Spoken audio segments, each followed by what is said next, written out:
Right, listen up because this is important. The UK is done with the EU roundabout. They're putting pedal to the metal and setting off on their own global trade adventure. No more backseat driving from Brussels. This new strategy, it's all about securing deals with countries all over the world. Forget that old banger, the EU. They're after something faster, something more exciting. Jonathan Reynolds, the business secretary, reckons he's found just the ticket. He's got his eye on the Comprehensive and Progressive Agreement for Trans-Pacific Partnership, or CPTPP for short.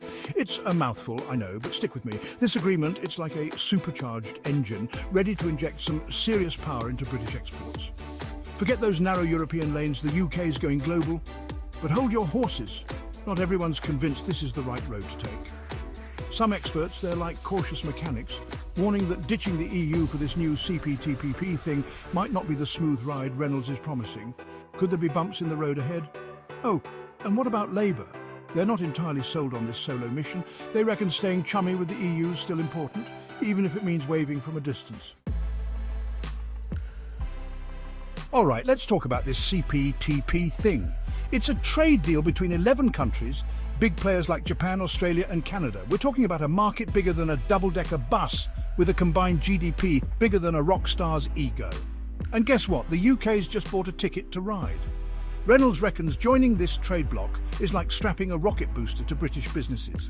He sees a future where UK exports are flying off the shelves in those Pacific Rim markets. It's all part of this global Britain idea, like those fancy Land Rovers they ship all over the world. The UK's making a statement. They're open for business and they're not afraid to go the distance. But hold on a minute. Remember those cautious mechanics? They're not convinced this Trans-Pacific Express is the high-speed rail to economic success.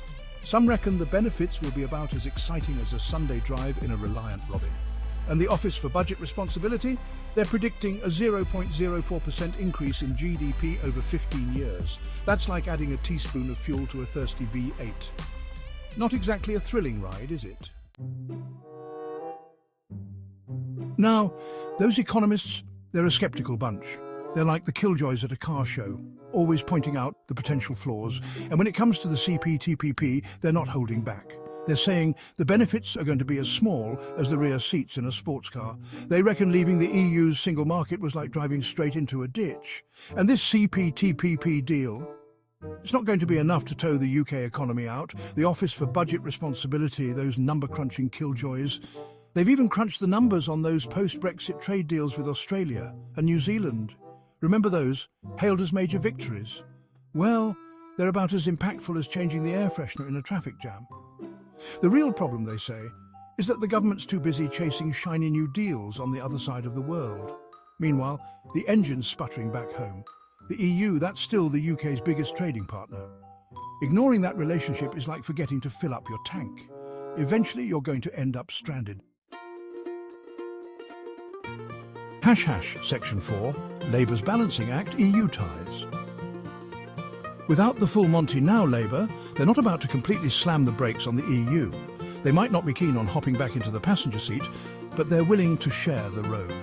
Reynolds knows that many British businesses are struggling since the split. It's like they've gone from a 6-lane motorway to a bumpy B-road riddled with potholes. So what's their plan? Well, they want to smooth things over with the EU without actually getting back together. Think of it like being amicable exes.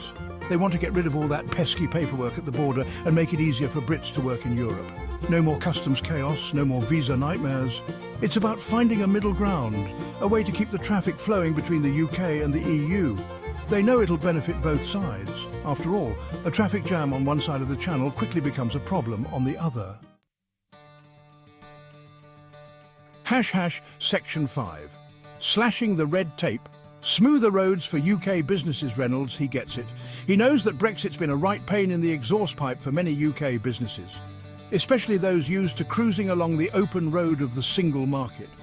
Now they're stuck in a bureaucratic traffic jam, drowning in paperwork. He blames the previous government. They treated the EU like a speed camera, something to be avoided at all costs. But all that did was create more obstacles, more delays, and more frustration. Reynolds, he wants to scrap those pointless regulations, the ones that are slowing everything down. He wants to make trading with the EU as easy as it used to be. It's about clearing the roadblocks, letting British businesses accelerate back into the European market. Less paperwork means lower costs, which means happier businesses and hopefully happier customers too. It's a win-win, really. Section 6, GCC and India. New horizons, new opportunities. Now, the UK is not putting all its eggs in one basket. They're not just focusing on the CPTPP or trying to patch things up with the EU. They're casting a wider net, looking for new trade partners, new markets to explore, and they've got their sights set on two promising prospects: the Gulf Cooperation Council, or GCC, and India. The GCC, that's a group of oil-rich nations with money to burn and a thirst for British goods. A trade deal there? That could be like striking black gold. We're talking billions of pounds flowing into the UK economy. And then there's India, a country with more people than you can shake a stick at, and they're all potential customers. These deals, they're not just about boosting the UK economy. They're about forging new alliances, new relationships on the world stage.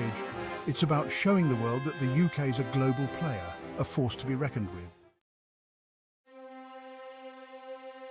Section 7, Steering the UK Economy, a post-Brexit balancing act. So there you have it, the UK's trade strategy in a nutshell. It's a bit like a high-stakes game of automotive chess. They're making bold moves, some riskier than others. They're forging ahead with new deals while trying to repair old relationships. Will they succeed? Only time will tell. There's no doubt that the UK faces significant challenges navigating the choppy waters of a post-Brexit world, but there are also opportunities, the chance to forge a new path to become a truly global trading power. It's a balancing act, that's for sure, and only time will tell if they've got the right skills to handle this beast. One thing's for certain, it's going to be a bumpy ride. Buckle up.